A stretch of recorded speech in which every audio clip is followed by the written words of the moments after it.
Hi there, Christian Henson here again, and it's the weekend again.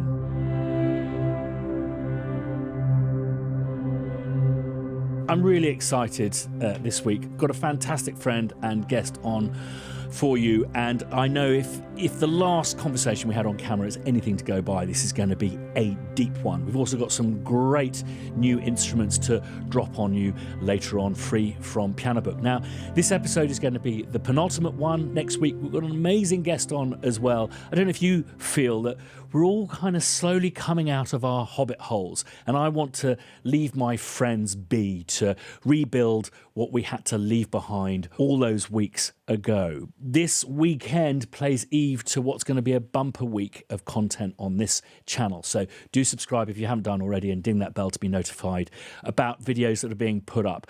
We've got the Solstice kind of special that's going to be an interesting one. Instead of going for a walk with composers, are going to be up nice and early to round off a couple of months of collecting sunrises. And there's all sorts of exciting stuff surrounding Make Music Day, which falls on that day as well. Anyway, let's crack on with what you've been up to. Jon Meyer walks us through how he's used his own samples for Spitfire Audio's Westworld scoring competition. And Dan Keane shows us a fantastic rescore of a scene from The Incredibles movie. Mallick Creations takes us step-by-step through his creation of the Rum Drum for Pianobook, followed by Mad Scientist and his upcoming Pianobook instrument, Off the Wall Percussion. Tyler Walton has used the BBC Symphony Orchestra Core edition to mock up one of his favorite scores, and Ice Locus shows off his very first modular track, Modular Rabbit Hole Event Horizon. Shesh Roee has filmed and scored a wonderful short film that she's called Last Minute, and nativeVS has been programming a new sequence every day since June 5th. Thanks to so many of you for your enthusiastic contributions over the last few weeks. Next week will be our last opportunity to promote what you've been up to and your channels. So do hit us up with the handle #nerdingfortheweekend. Right. So ever since doing Nerding for the Weekend, I've wanted to hook up with this gentleman, someone I'm really proud to call a friend, but when it comes to working at the coalface, this gentleman is the Iron Man of media composition, but also he's just set up a YouTube channel with the intention, I believe, on helping us out, the community, get a real insight as to not how you work at the coalface, but you work at the nuclear power plant of media composition and production. And Mr. Trevor Morris, how are you doing? I'm doing well, thanks. I think in the global COVID situation, we're all a little on the bored side, but happy and healthy, so no complaints here. And I spoke to someone in the kind of, I know that you're not in Los Angeles, but you're not that far away from Los Angeles. Someone was saying things are starting to open up a bit and all of that kind of stuff. Is that true? I'm about an hour or so north in the country. I have a studio in LA, in Burbank, on the Warner Brothers studio lot, but I work at home. I have young kids and that sort of thing. So where I am, it's opening up sooner. We're ahead of the curve just because we're a smaller town, I guess. But I'm doing some studio renovations, and my wiring girl's from right in the heart of Sherman Oaks, and she said it's still, it's getting there, but there are different levels of opening up. So we're lucky enough that the restaurants are open and stuff like that. But it's been an adjustment for sure. But luckily, I have my sanctuary, my studio at home, which is where I escape most of the time. And it's not in your home, is it, Trevor? Because I've actually been there. It's an old garage that I renovated, so it's separate from the house, which is important for having young kids who, they're kids. They don't really respect the creative process, so I get to have a closed environment where it's soundproof and no one can hear me and I can't hear them and all that stuff. I imagine as a up-and-coming composer, you've probably worked in all three different environments. So from your bedroom, in a totally separate facility, and then finally that halfway ground that I think most of us seem to find eventually. Oh, you missed the fourth one, which is, moldy basements and the leftover broom closet at whatever studio you had rented space at. But yeah, I've been everywhere. So this is by far the biggest and most luxurious space I've ever been in. I won the Emmy for The Tudors in a 11 by 12 bedroom next door to my sleeping daughter. So I've seen it all, man. So I'm really happy to have this space. It's really great. Have you been put on kind of hiatus for any projects, or did you manage to get anything under the wire? Are you having to wait for things to kind of crank back up, so to speak? Yeah, I had a couple of projects in the queue that were going to camera that got delayed because of COVID. So they will pick up again, hopefully soon. I was supposed to see them in post-July. I'll probably see them closer to the end of the year. So it really is forced retirement for 4 months or whatever, you know. It's an interesting feeling. It's not being out of work.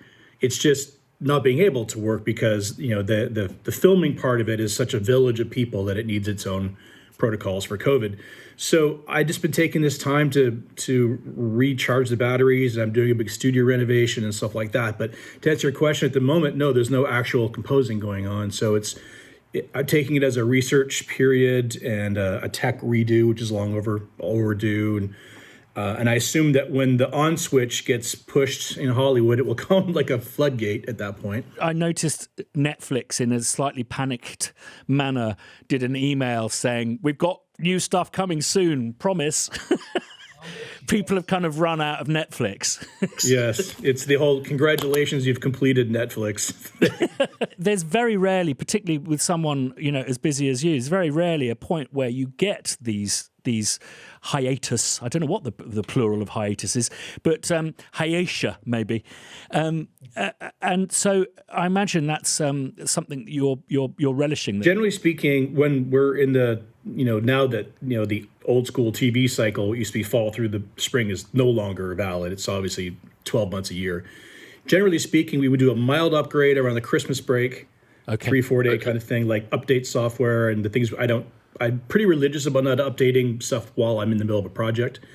And then somewhere in the summertime, but in terms of being able to really kind of go at it, it's a unique opportunity, and I'm definitely seizing it. I wish I could show you what's behind me. We're mid-wiring, so we got those Mogami snake cables like all over the studio. But it's funny because I'm basically wiring the studio the way I should have done it in the beginning. I talked myself out of it. It's an exercise in trust your fucking instincts, right? Like 5 years of, I wish I had had it the way I want it. So I'm finally doing it the way I want it, which is exciting for me. And it will really open up some of the way I like to create that I've been handcuffed by. So that's exciting for me. So yes, it's a great opportunity with this downtime to kind of have a go at it. Is it a matter of kind of patching and your use of outboard and that kind of stuff that you're talking about? Before this, I had my Cubase rig, and I had some hardware synths that would come into Cubase. The problem was I want to be able to have listen, to back it up, I think like you, I grew up in the recording studio. So, you know, the way the recording studio is built, which I think is what the modern composer suite is everything terminates at the patch bay, and from there you can assign anything to anything, whether it be a microphone to that input or whether it be patch this synth into that effects box.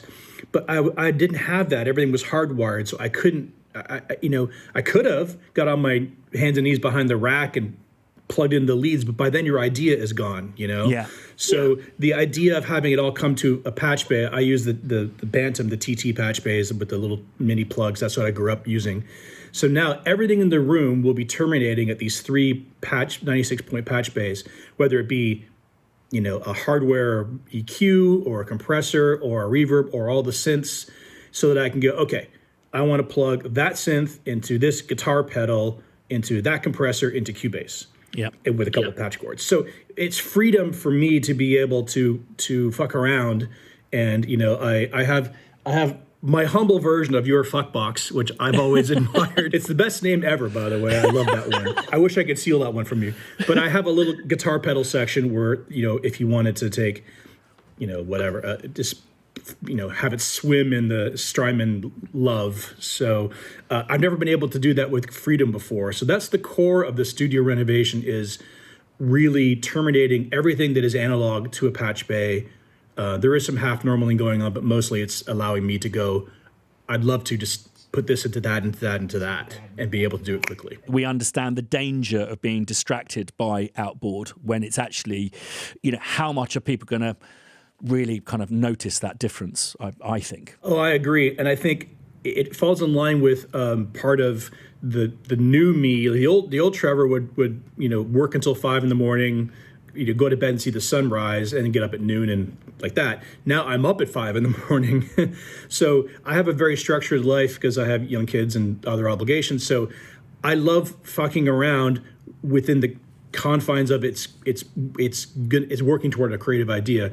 That's why, like I have, like Reactor is a great example. You can spend a day on Reactor and end up with something or nothing. But so it's not procrastination. Well, as the great Aaron Sorkin, our greatest writer, said, you call it procrastination, I call it thinking.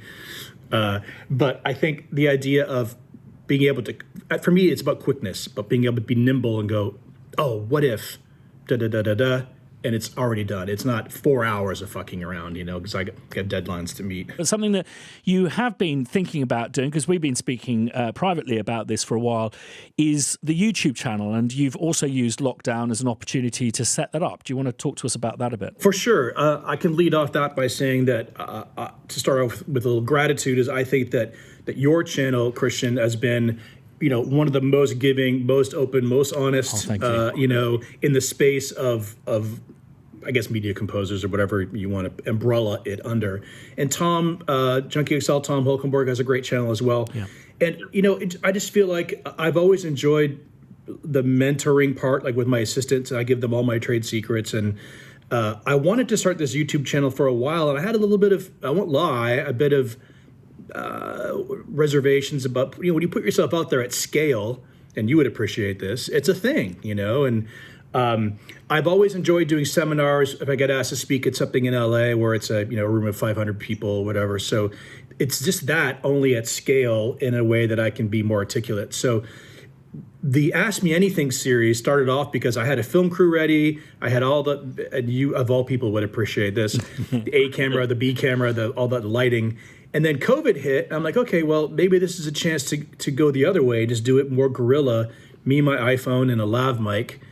And I can do it on my own time, in my own privacy. There's no one in the room. And I just started asking my friends to say, hey, would you look into the camera and ask me something, anything about wine or music or whatever.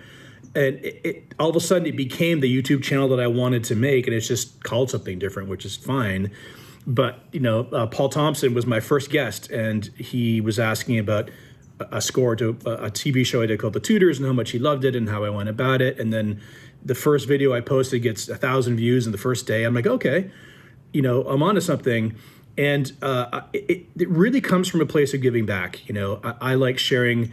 I would say it's not a master class, because I don't think that's me, but I think that I have been around the block a few times, so I can share experiences that and things I've done wrong and things that you've done right. The great French chef in New York City, Eric Repair, who runs the most famous seafood restaurant in New York called Le Bernardin, talks about growing up in the French chef culture where they throw food at you if you overcooked it, or you made a bad risotto, they throw it all over your apron. And now that he's in charge of a restaurant, he's made every mistake he could possibly make.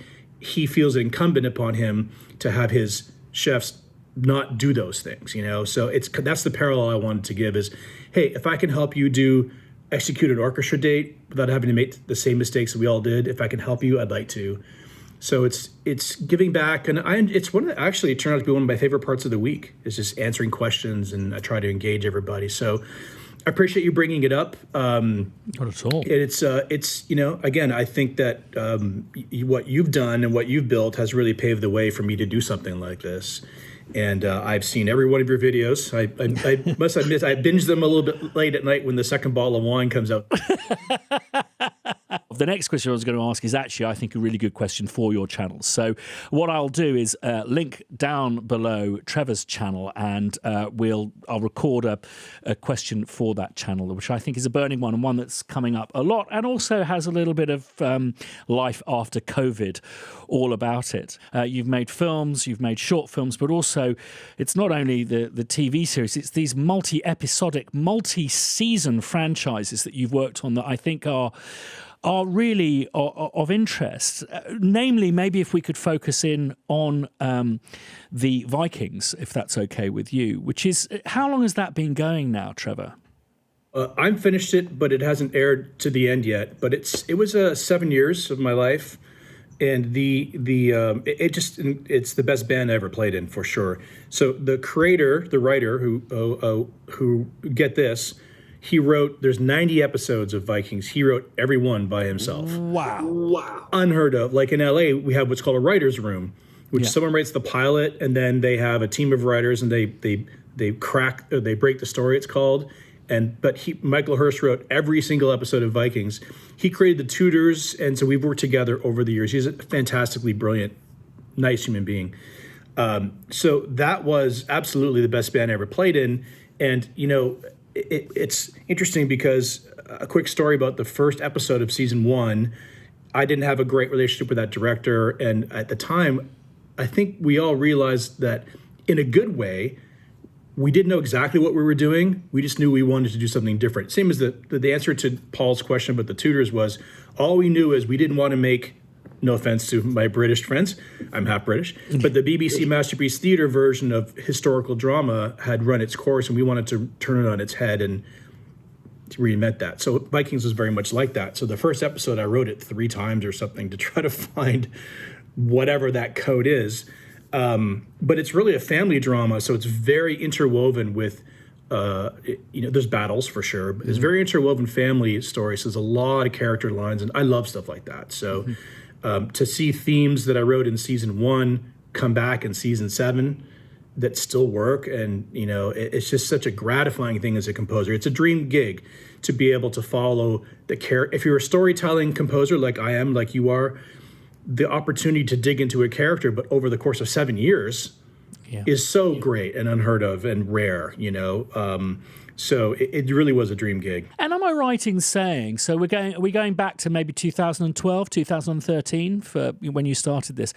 Am I right in saying that the landscape regarding our profession's attitude towards TV was very different then? That it was this, dare I say it, lesser craft or art form, and it's since eclipsed film in many respects. During my days when I was assisting Hans Zimmer and the young crowd, the assistants, I grew up with myself, Jeff Sinelli, Ramin Djawadi, Steve Jablonski, etc. As those careers were starting to rise. It's a little bit earlier than 2012. I would call it 2005-06. Okay. If you couldn't get a movie, you could do the B prize, which was television. That's really how it was viewed then.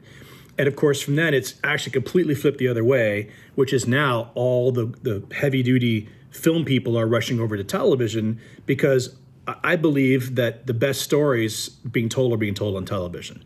There is an event film like The Avengers, which we all love, and Guardians of the Galaxy and Star Wars. But in terms of investing in characters, I think that TV is far eclipsed movies right now.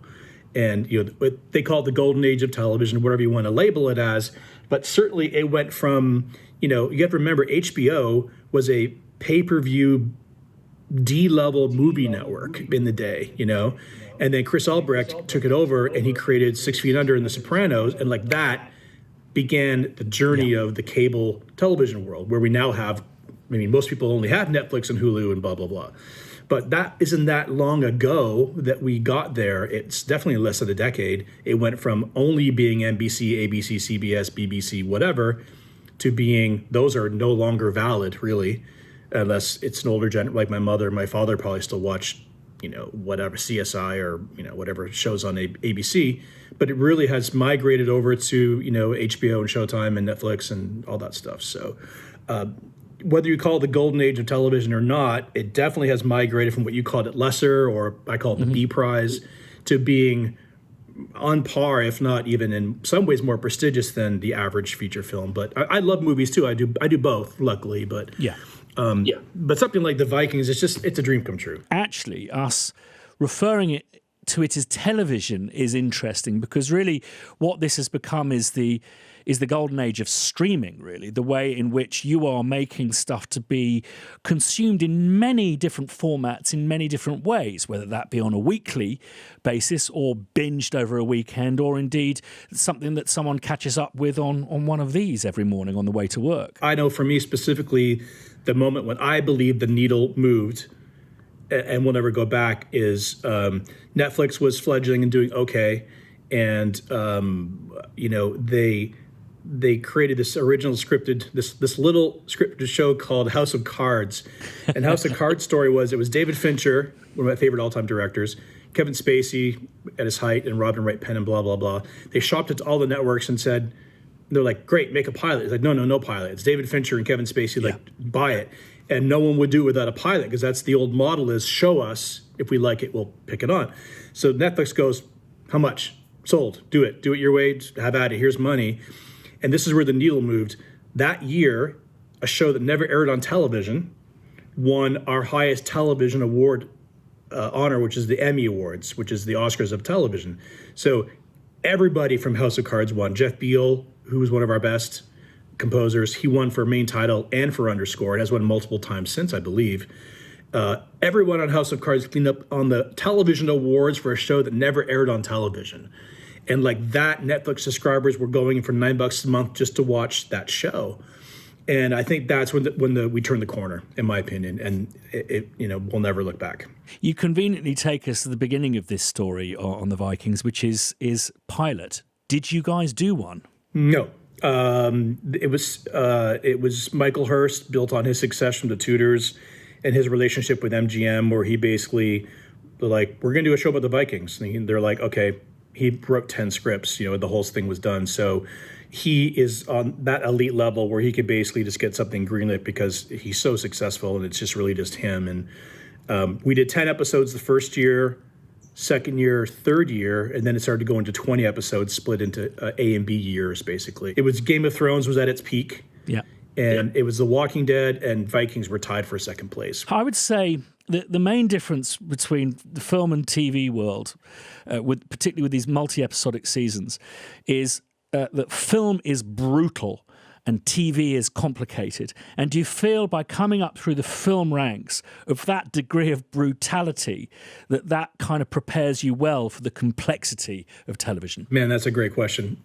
There's a multitude of answers for that. The craft and the executional ability to write a television show that is week after week with that unrelenting thing is very hard. And a lot of people can't do it or have tried and not been able to keep up with it.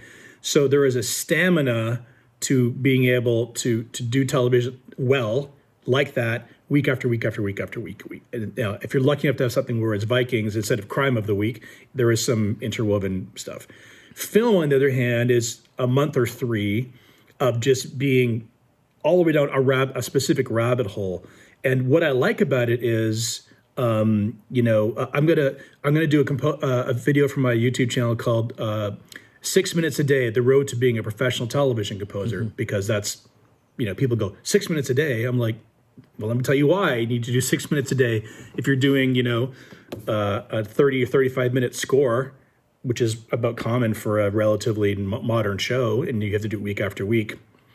But with film, I feel like there is a bit more, you get to swim around in it more and have an idea, make a hasty retreat if it didn't work, or, and the pressure of a director who, on my last film, who was newish to the process and having the psychological and therapeutic value of a composer, the many things that are asked of being a composer, how to be a therapist for a director and make them understand or feel, we were doing a session in London and it's going to sound like this and all that kind of stuff. So there are different animals, but I think the discipline is really about understanding your craft under pressure. And I think that TV is, if you can do serialized television, you can do anything. Yeah. Anything. Yeah. You can do films, you can do games, you can do all that stuff, because the time pressure there's nothing, I've experienced nothing greater than episodic television, let alone doing two of them at once, which happens because of scheduling conflicts. What I love about movies now is that, to me, the time feels much more relaxed, even though the pressure is greater. TV's got to get done. It's got to go on the air. You can't go back to it. It's once it's sailed, it's out. Yeah. Whereas a film, you could be in reel 6 and have to go back to reel 1 and redo shit again. So it's only over when it's over. So I don't know if you agree with that, but that's my sense of the difference between the two. The main difference for me is that the exhibitor is also the commissioner, and that makes for a very different dynamic, because the end goal is exhibition, not completion. So the end goal with the studio is to complete it and hopefully efficiently sell it to exhibitors.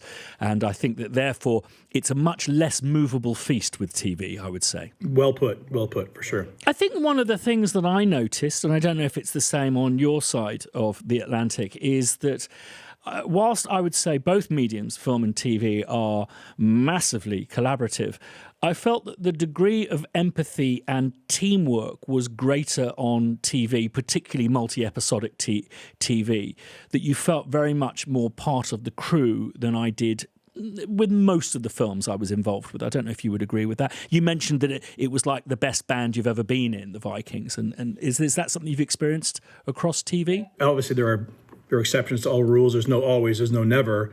But for me, I think the misnomer is that somehow in a feature film, the director is the only voice of reason. It's just not true. Even big directors still have producers to answer to. And I find that there's a lot more defensive feeling from the, maybe not the director per se, but from the producers. Like, here's a typical playback for a feature film. They come to your studio, they sit in your room, there's the director, the three producers, the picture editor, the on and on and on. It really, you feel much more like defensive and like, I hope that you like it and all that kind of stuff. Whereas certainly on a show like Vikings, was blessed to have a great writer, Michael Hurst, and my executive producer, Sheila, who we really are family members. And when you miss the mark, it's okay because you don't have to worry about getting fired. Yes. When you're in a feature film environment and you play back reel 2 and the whole thing gets thrown out, in the back of your mind, you're going, they're going to fire me. Or the producers are certainly calling other agents to see who's available just in case, Whereas on television, at least I like to think, if you've done enough of it and earned your stripes, that if you miss the mark, it's not, oh, do we have the right composer for the job? It's just you just didn't hit the mark, and you're going to hit it next time. And there is that feeling of more of a family environment. Certainly, the editors are more on board using my music to help temp up episodes, and so I agree. For the most part, television feels a bit more family-ish. It has its own pressures, don't get me wrong, but Gotcha. I've never, touch wood, never been fired from a TV show, but feature films definitely feel more like you're singing for your supper, every cue, every reel, right until the very end, even to the recording date. Everything has to be sold and approved and rubber stamped, and it's only over when it's over. So there's the rib cage kind of grabbing you like fingers for 3 months, where you just feel like you can't catch your breath. So I agree with that statement. I think every project is different, but as a rule of thumb, I find that TV is a more family collaborative feeling. They say you're not a professional composer until you've been fired off a project. But in fact, I'll never forget that feeling of completing the first reel of a soundtrack that I had to write in 2 weeks, knowing that the composer was recording the score in a studio that I knew was going to be chucked out. But for tax reasons, they had to record a score. Oh, man. Well, you have checked the one box that I have in, which is you have composed music for porn, which is something that yes. I wish my resume had that box checked, but I feel that moment has passed for me. Every once in a while, a director will ask me, we kind of do, can you do a bit of porn pastiche? And I'm like, it's nice to get the old tools out of the toolbox again. Back in the saddle, baby. Exactly. And the greatest gift to composers is to be on board for a franchise that's not only multi-episodic but is multi-season. Did you get a sense of that it would probably likely become a franchise? For example, like on The Tudors, when season 2 got picked up, we knew that it was going to run 4 seasons maximum. So at that point, I kind of knew that it was, I wouldn't say greenlit, but certainly looking good, like it would go for a couple more years, but that 4 years was going to be the limit. There's only so many heads they can take off, aren't there? I killed everybody. With Vikings, we didn't really know how long it was going to go. And like we said, after it picked up steam and became so, juggernaut-ish, if that's a word, then we went into doing 20 per season for the last few. Again, they split them up over different years for airing reasons, but they were buying a year's order of 20 episodes. I think we knew pretty much early on because of just the numbers, that was so successful that it was going to go a while. I didn't think it would go as long as it did. I could do it forever, don't get me wrong, but I didn't know it was going to go as long as it was going to go. But it's certainly the longest of my career. I mean, there are composers that I know are doing more the franchise, I call it network television as a broad blanket, which is, the CSIs and the Bones, stuff that just seems to go for 13 seasons, stuff like that. I think those are great, and certainly as a composer, it's kind of a windfall in terms of the closest you'll get to a guaranteed job in this freelance world. But if that fell into my lap, one of those projects, I've done them. I like them, But Vikings is a different animal completely. It's like doing a movie each week, and I really enjoy thematic and character-based composition rather than environmental. I call it. Environmental is more just mood. Sure. But that's in Vikings too. But just to create a pad and some interesting atmosphere that the actors swim in it is not that challenging as a composer. Whereas character arcs and watching Floki develop or someone that goes mad or becomes power hungry or whatever it is. So I love that stuff. Not knowing it was going to go 7 seasons, you kind of just sort of take it as it comes. Really, you get to open up on the Vikings. Yeah, we do a lot of ritual killings. You just watch the images and it's like up close, very tight shot battle stuff, and then you cut to some wide angle, super cinematic shot of Rome burning, so to speak, and all the Vikings running toward each other in slow motion. The music just wants to, just open up and just be that thing, and it's so enjoyable. And I got to do a live concert of my Vikings music a few years back in Krakow, Poland, where it was a chance to bring the 6 or 7 seasons of that stuff together and be it in a concert stage with such a great way. It's like, no offense to CSI Miami or whatever, but I doubt you're ever going to hear that in concert. The music for Vikings, again, derived from the imagery and the storytelling, allowed for that kind of grand gesture, which is just, there's no composer who doesn't love that stuff, But when you're beginning a franchise, are there certain kind of pitfalls to avoid? I still think that early stage, even on a show like Vikings where I knew a lot of the crew, it's nerve-wracking to walk that razor edge between, guys, I got it, I had the big idea, and everyone's listening, and if someone doesn't resonate with it, you're in shit, Yeah. Versus being too meek and not having a voice, not being, there's a time they hire a composer to be, I call it large and in charge, which is just like, okay, we need Christian to replace this guy. Come on, bring your thunder. We hired you for you. Do what you do. But even still, at the beginning of a project, especially when you know it's going to be a big deal, you walk that line between having the big idea and not wanting to offend any. It's like Jerry Goldsmith always said, it's like a first date, right? You want to be you, but not so much you that you offend them, and you're trying to do that dance. And in the early days of Vikings, the first couple cues I wrote were really badly received. And luckily, back to the family thing, my producer, Sheila, said, okay, well, now we know what not to do.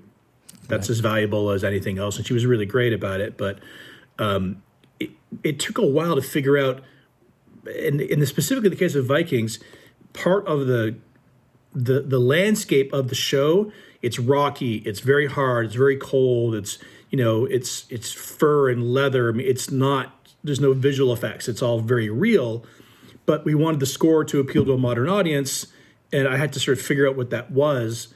And I always call the score to Vikings quietly electronic, which means if you really listen to it, it's a lot more synthy than it appears. But we did a lot of, a couple of guys on my team, a lot of resynthesizing of organic instruments. So we take a tagelharpa, which is behind me, up on the wall there, a very Norse instrument, but instead of just putting it as is, we do kind of a Spitfire swarmish kind of feel to it, and then we put it into Omnisphere or Reactor and fuck it up and make a pad out of it.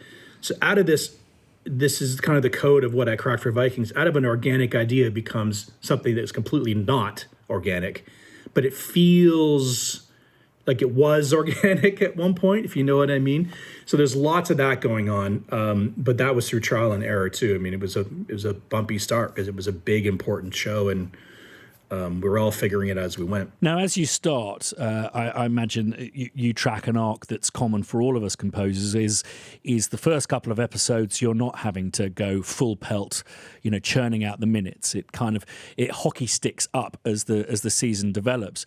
At what point are you looking at your 6 minutes a day? I've always said film and TV share this in common, which is it's disproportionately harder, labor-intensive, and time-intensive at the beginning. Mm-hmm. So back to features for a second. Let's say you have 6 weeks to write a feature. I had to tell the director from the beginning, listen, it's not 6 weeks divided by the minutes of the score per day. Yeah. It doesn't work that way. But I'm going to take a longer time at the beginning, and once those themes are in place, they pay off so quickly down the road.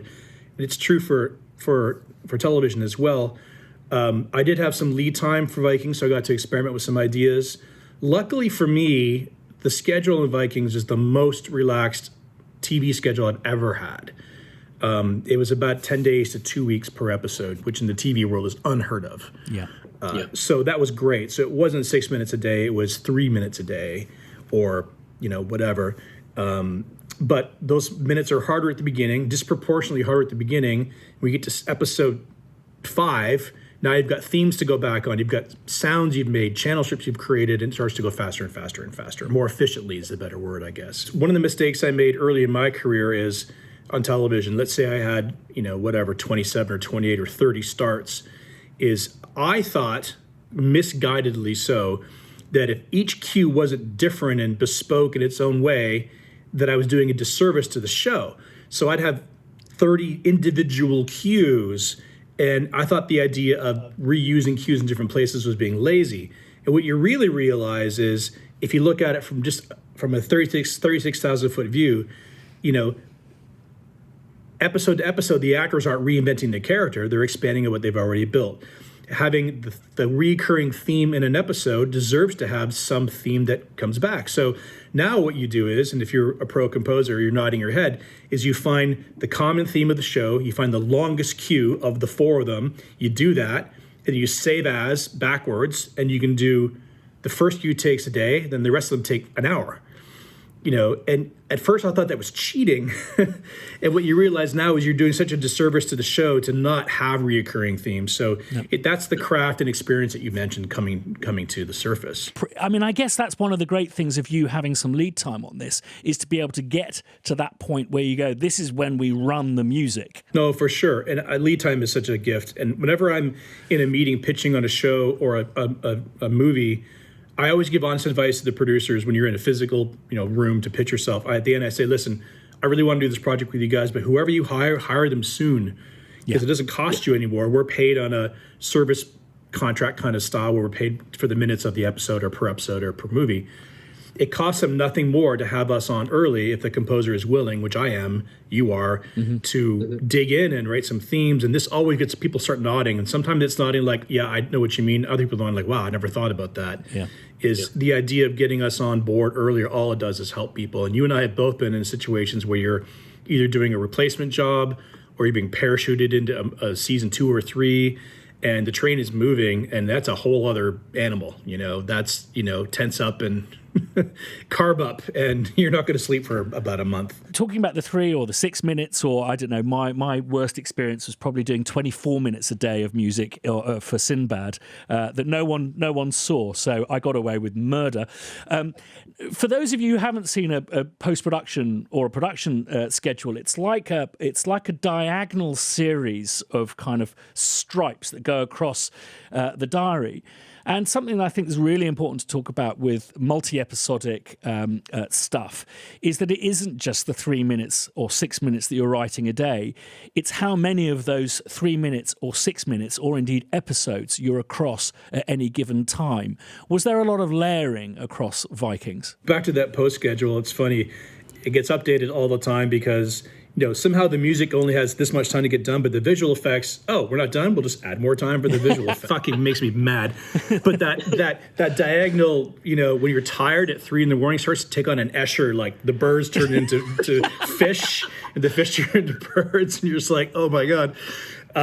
But, I think that, I said this in one of my Ask Me Anything videos. One of my mentors told me the definition of applied arts, which means you're getting paid, is to do the best job you can in the time you're given to do it. Everybody wants more time. John Williams wants more time. Trust me, everybody wants more time. But at some point, you're getting paid to write well and write quickly. And yeah, you get to the end and you're like, oh, now I found it. I want to go back and you know, in a feature film, you can maybe do that. But the looming schedule, it's always out there, is something that is part of the dealing with the angst and the stress and the how to. It's so multifaceted, and I know you would agree. It's like I've really come in to learn how to be a meditative person. I always thought meditation was total bullshit. Now it turns out the joke's totally on me. But the last couple of years, where I have a little station in my studio where just center yourself and be able to, you know. I have enough craft under my belt, luckily, that I know I'll always be able to get it done. I've never missed a deadline in my life, but it still doesn't change, man. It's like you're getting asked to reach into the well and pull it up, and hopefully there's some water in there, and you have to and that post schedule is not changing, and it's an interesting thing, and it's a very isolating internal dialogue because you write by yourself, and then, you know, let's say you have 6 days or 7 days and you deliver a quick time of all the cues for the producers to review all over the world. Vikings is in LA, London, Toronto, New York, whatever. You're not there to defend how hard it was for you to spend the first 4 days trying to find that one. You know what I'm getting at, right? You know? Absolutely. So it's an exercise in just knowing the schedule's there, but not letting that pressure crush you like you're so far underwater the submarine's going to collapse on itself. But it's part of it. It's not even the part of, we haven't gotten to like the fear part of writing or that self-doubt. We're just talking about the executional grid it's just in place. And just, you know, to be honest, I think a lot of composers complain about it, but the truth is visual effects and editors and the shoot on the day, everyone has it. Television is an enormously pressured craft for everybody involved, not just us. We're not special snowflakes, you know? You mentioned that you're writing this alone, and naturally one of the so-called solutions to working on these very complex pieces of machinery, that is an immense, you know, band that you're working with, creating 20 episodes of TV or streaming or whatever you want to call it, is the solution of just farming out. Oh man, that's a deep question. So, you know, I grew up in the you know, I moved from Canada to the States, and my only experience was being Hans Zimmer's assistant, who's a very outwardly open about being a team player. He has a team of people around him at all times. And there was sort of a misnomer that somehow he farmed in his movies, which is totally untrue. You know, he would just use up all the time writing the themes and needed some help at the end. I think that for me, the sub-composer, support composer, ghostwriter, pick a term for it, that culture is polarizing for good reason, because there are some composers who farm out everything, and that's okay, whatever. On Vikings, I tried to do as much of it myself as I could, but I've been on movies or replacement jobs where, you know, my record is doing a feature film in 11 days. Oh, and as soon as they called me, I said, so just so you know, I'm going to assemble a team of writers and an engineer. We're going to I'm going to write a bunch of themes. I'm going to give reel 1 to him, reel 2 to him, reel 3 to me, and that's how you get it done.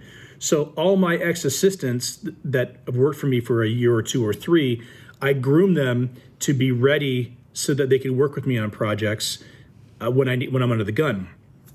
You know, but it's not because I'm lazy. It's usually a time constraint thing. Yeah. But I'm curious to see your opinion on this as well, because there are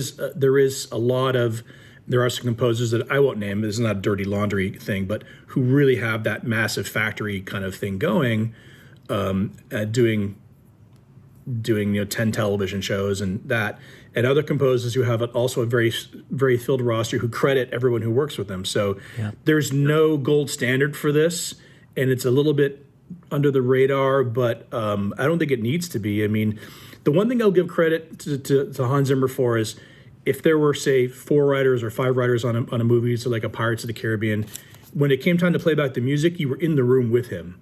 So if you did an arrangement of one of his cues and it got played back and the director had something to say, he'd say, who wrote this? And he'd point to you, and the director would turn to you and give you feedback. It's a pretty unique environment that someone of his level could pull off.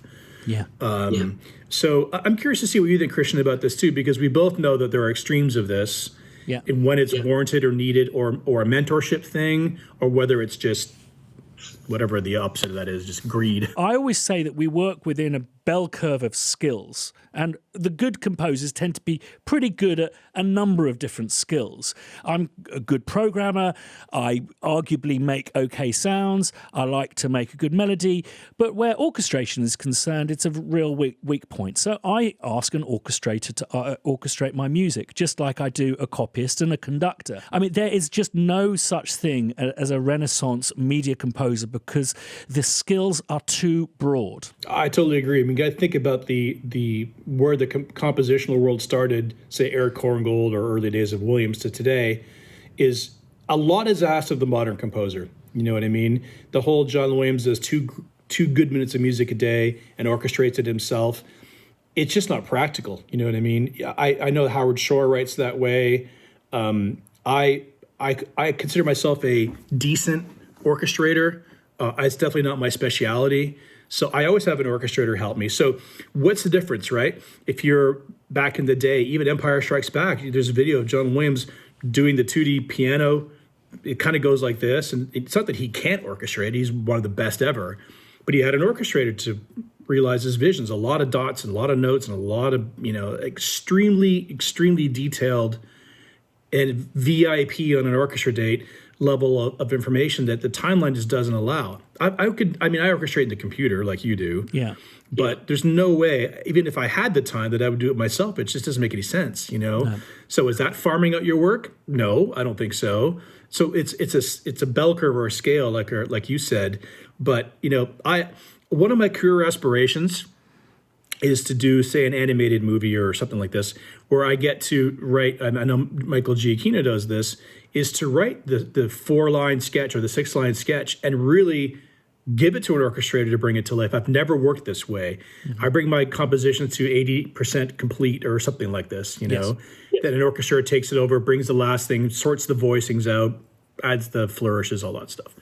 So I'm mostly responsible for, I guess, 80 or 90% of what it's going to be myself in the computer. But the idea of sketching and giving it to someone else to expand is I've never done it, even though it was so prevalent back in the day. So there's an example of something that I've never experienced that I would love to, to let go and let someone else say, okay, I've got all the ingredients for the cake. Let me use my skills to make it the finished thing, What do you get paid to do? Well, we get paid to do two things.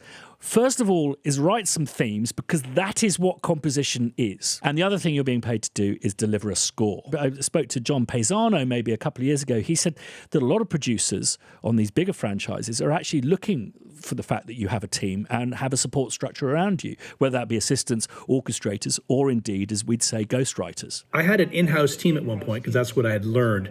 I don't work that way anymore, but the clients that I worked with before in feature films and television know that if I need to, I can scale myself fairly quickly to whatever level, whether it be 11 days for a feature film or 4 weeks for 90 minutes of music or whatever.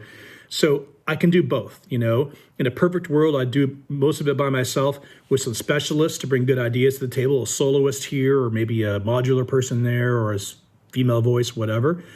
But in times of just needing to get it done, I don't think that every composer can manage a team. It's a unique skill, and I don't think it's talent. It's not innate. You're not born with it. It's craft. It's something that's learned. I was fortunate to see how it worked from the best. So I can do that. Yeah. And I have done it. And I can do it at any given time. And I get that call once in a while. Do you have a team? Because it's so part of the vernacular now of modern film composing. And the answer is always yes, because I do. Yeah. They're just not on staff or anything like that. They're just doing their own freelance world. And I'll call up my 3 guys, say, hey, I need you. And they're like, okay, I'm in, Right. So that's how I manage it. I love, capital L, love hiring a live musician who's somewhere else in the world. And I'll send them the track and say, let's have a Skype about it and say, can you here's the feeling I'm after. And maybe I'll sketch out a tune and I'll say, give me 6 or 8 or 10 or as many as you like.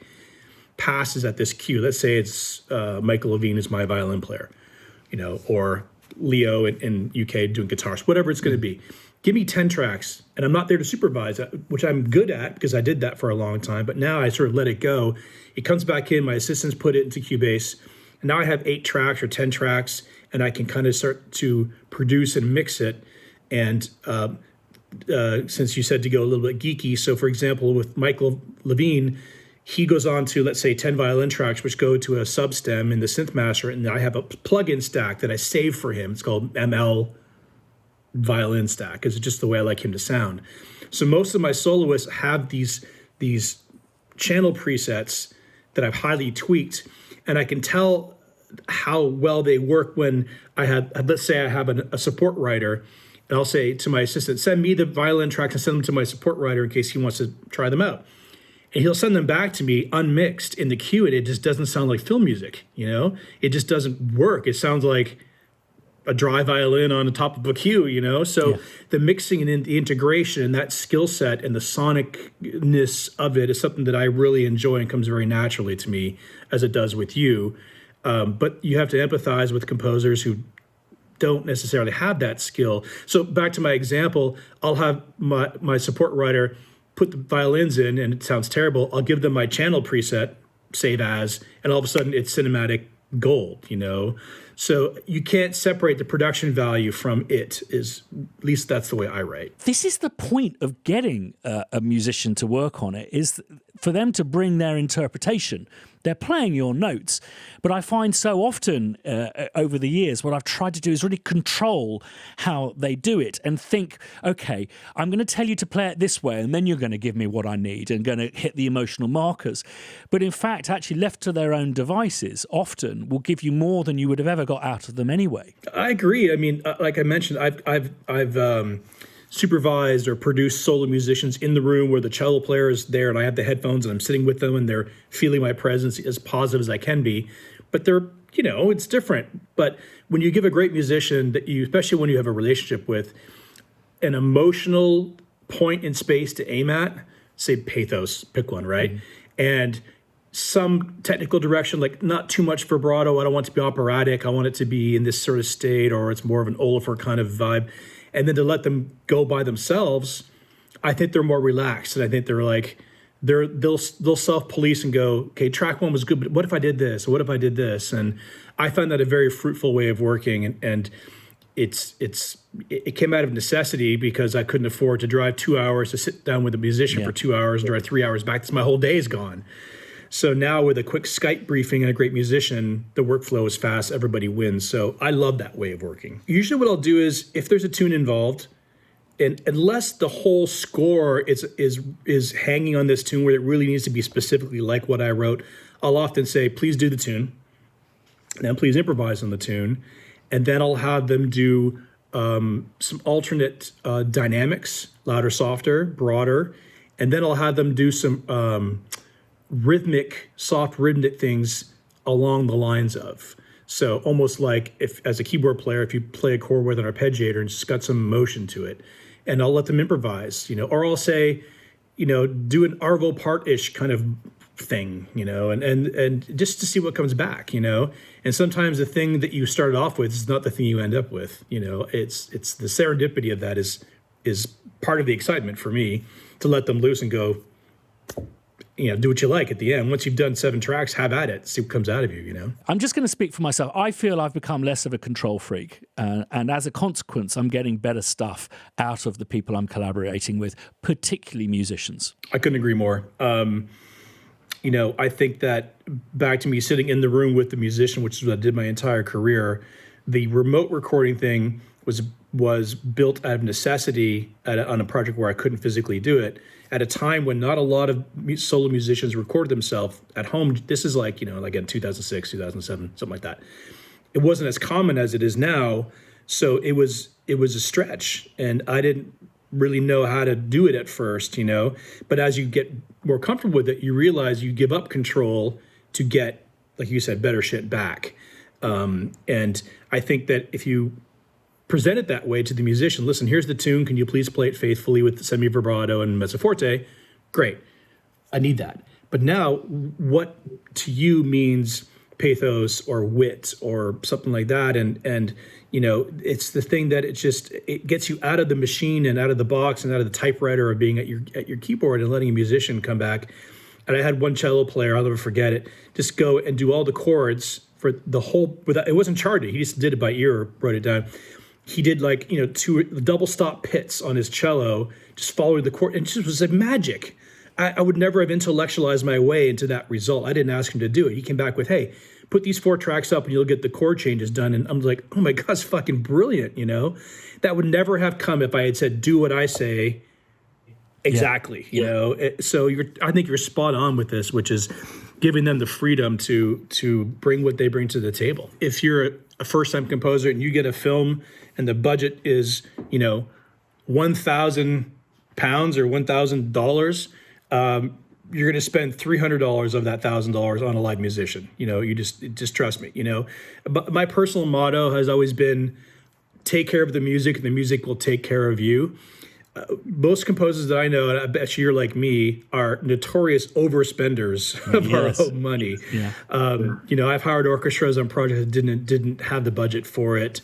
But I absolutely believe in the value of live musicians. I think we all do at heart. But I think if you're an up-and-coming composer, to really listen to this podcast and go, okay, if you can't afford a AAA studio musician, you got to know a friend who plays cello. You got to know someone who plays woodwinds or can sing or God forbid you put it on social, you'll probably get 1,000 people coming back at you. But I mean, why not? On rare occasion, I've had a very rare occasion, I've had a musician record themselves where the sonic quality was not up to my standards. Either they didn't know or they're off mic, but it's not that common because the gear is getting so much better. And a lot of them will hire an engineer to come over and set them up. If they're a soloist, there's only so many mic positions you can put on a cello or a woodwind. Yeah. So for the most part, the quality is excellent. Great preamp, great mic. And it'll always be the thing that the director falls in love with. It's never going to be the quality of your orchestral programming. You have to program it in a way that makes them feel it. That's the challenge of working with, the machines. But at the same time, you're right. It's that one cue where there's that heartbreaking performance from a soloist that the director's going to fall in love with for sure. There are loads of questions that I could ask Trevor. In fact, there's things talking about stuff like templates, this kind of stuff. But Trevor is answering these on his YouTube channel, which is linked down below. Do put questions down below. I'm sure Trevor and I will look at them. But just subscribe to Trevor's channel and you may find those questions will be answered in the future. The question I like to end up on is being as successful in any career is not, I think, based on that one plaudit or that one great job. It's about longevity. It speaks so much about our ability to get on with people, our ability to learn and to advance as we do age. But also, it's really important that we've got to be around. I started this off by kind of proudly saying that, I burn the candle at both ends, you burn it at all three. But I think both you and I have learnt the hard way that in order to have a long career and a long life, we have to take certain precautions. What would be your recommendations for people starting out? I have 2 very specific ones that I learned the hard way that I'd love to save people from making the mistakes that I made. One is taking care of yourself, taking care of your body. I was on the Peloton, the bike, this morning before this podcast. It took me 35 years to discover exercising. I mean, like just walking a dog, anything. I've been in the studio since I was 19. As you do get older, when you're 21, you may not realize this, but it starts to take a toll on yourself and your body, and it starts to take a toll on your stamina and your ability to do that thing. So it's really important that we don't just order pizza at midnight and never exercise, see the light of day, not only for physical fitness, but for balance. Balance is something I struggle with. Maybe it's my Gemini side, but I'm much more balanced now and I'm much more efficient for it. I only really write music for 7, 8, maybe 9 hours a day, but the focus I bring to it, by then I had nothing left. It's all that's all I can really muster because I'm so focused on it. I don't fuck around. I don't procrastinate like I used to. I used to work for 16, 18 hours a day, but only really work for 8 hours a day. Mm-hmm. So when you have children, and if you have children someday and have a life where there's more to life than just you, it's important to be able to do that and stay healthy. I did a video just recently about work-life balance on my YouTube channel, and the short version of that is there is no answer to that conundrum, but I always say be where your feet are, which is if you're in the studio, be in the studio. If I'm here with you right now, I'm here with you. You know, I saw a couple of texts come up from people. I'm like, I'm not with them, I'm here. And if I'm with my family or if I'm with a friend at the pub, be where your feet are. That's a balancing act that took me most of my career to figure out, because it was just 99% work. And if I didn't have time for laundry, I'd just buy clothes because it was faster. And the other thing that you touched on, I really want to dig this one in here, is getting along with people. If you talk to a lot of composers who've been around, they all have some common theme of the progression of their personality as they become more successful and more comfortable. Even James Newton Howard, my idol, my film score idol, talked about his early days when he was really not great, easy to get along with directors, and how now he's realized that that's not the way to go. There was certainly a period in my career where I was just not a very nice person. I was really burnt out, and I was really in a place where I was just not, I wouldn't have wanted to hang out with me. And you really realize how much of that is important, because it's going to come back to bite you in the ass in a way that whoever you meet at any stage of your career, just know you're going to see them again on the ascent, on the descent, the left, the right, something.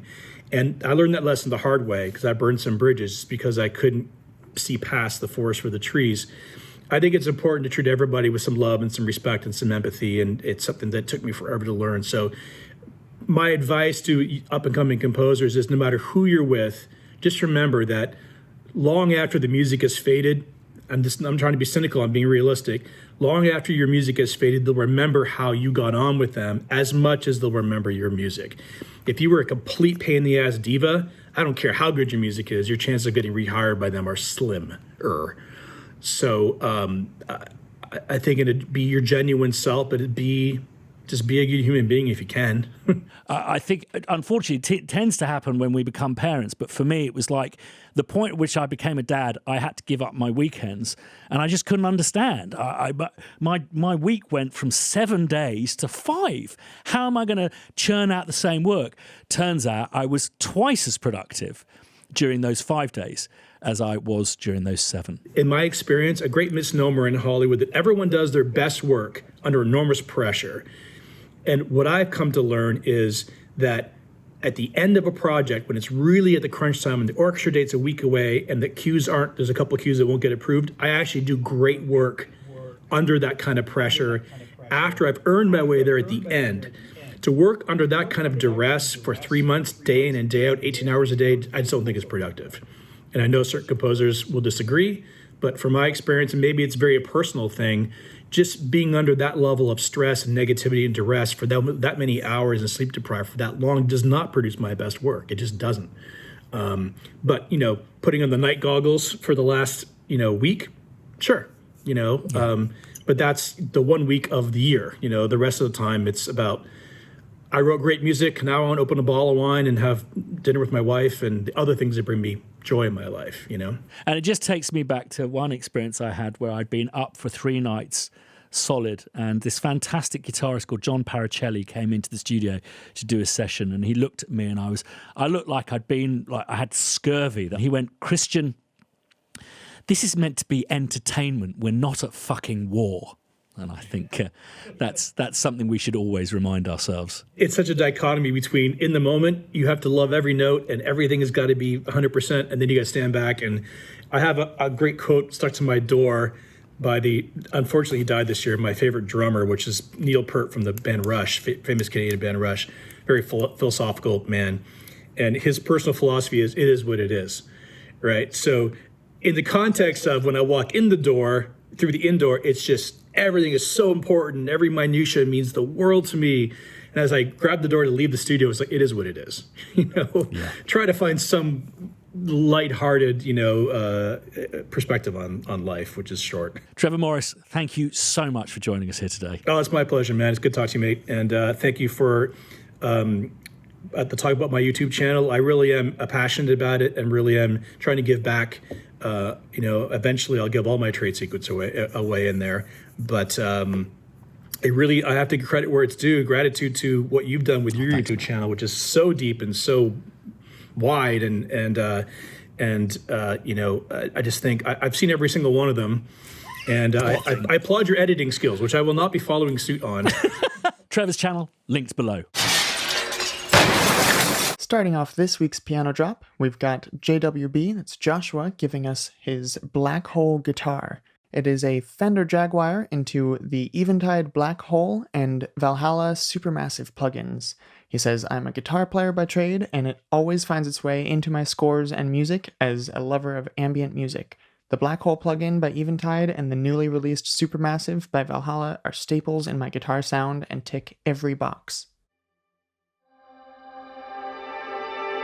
All we likey.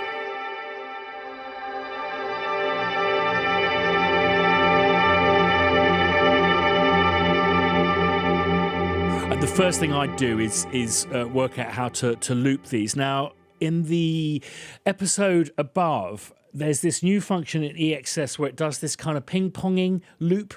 Does Contact do that? And if so, how do you go about doing it? Please, in the comments down below, that'd be really helpful, and maybe that's something I could do a little tutorial on as well, because I can see that the shape, sorry, you're the other way around, the shape of this sample is that. So looping like that is never going to work. You kind of want to go this way and that way. Hunter gives us his Ampex ecosystems. He says, my great-grandfather passed away before I could really say I knew him, but he left behind a 1950s Ampex reel-to-reel machine that I use often. The tape component hardly functions, and the tube pre has a ferocious, noisy tone when pushed. I set out to make a collection of cinematic guitar ecosystems using this preamp's fussy charm. I also didn't quite want these patches to resemble guitar playing too closely, so I ended up dangling an ebow from a shoelace above the bridge pickup, scraping the strings with cutlery, and other similar tomfoolery. Oh, beautiful GUI there. Lovely bit of filth. Let's just take this to Naughty Land.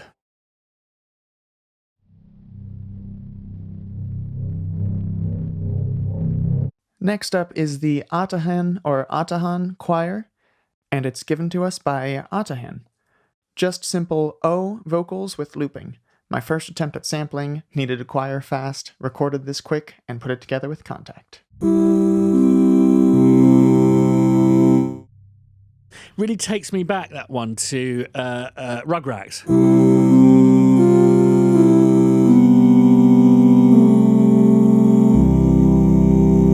I'd love to hear that with just a slower attack, because I think that actually can be put to some really beautiful. I mean, it's a great, lovely upfront sound, but I just wonder whether.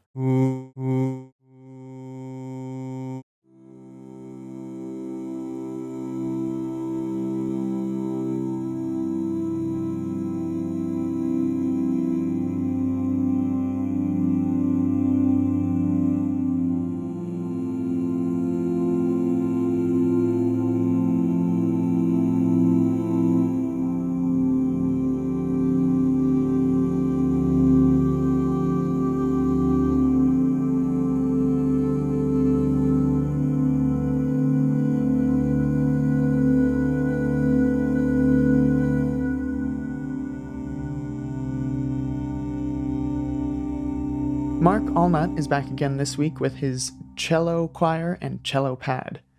He says, I had a cellist in studio for a pop album, and I grabbed some samples from 2 songs, a ballad and a rock song. The cello choir is a singing synth pad, and the cello pad is a dreamy synth pad.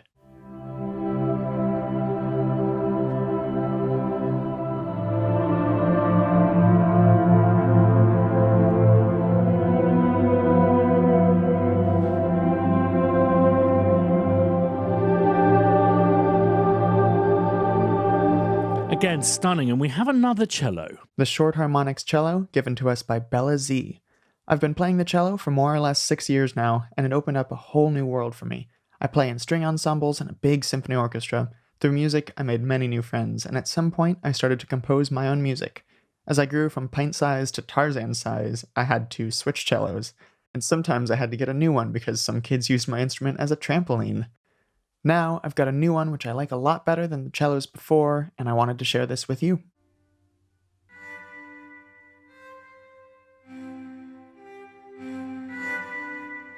Absolutely beautiful. What's the fat thing do?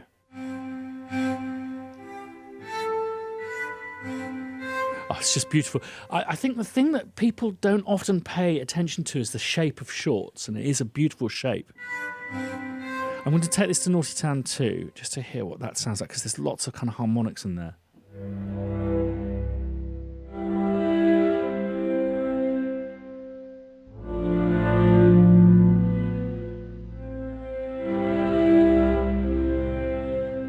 Now, I've just noticed something really, really this breaks my heart, is Logic has fixed this little quirk that it used to have. So basically, I think this is looped.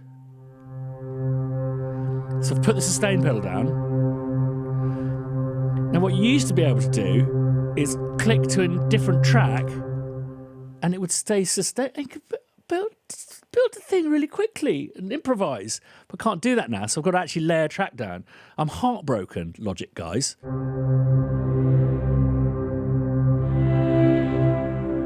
All of these instruments available to download for free from pianobook.co.uk, an extraordinary community of composers making and sharing sounds.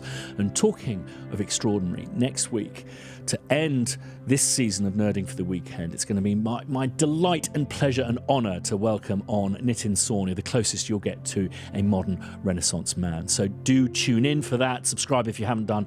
Ding that bell if you want to be notified the next time I put a video up. And one of those for Trevor Morris and his amazing insights into his work in TV and film. Thanks as ever for watching till the end, and see you next time.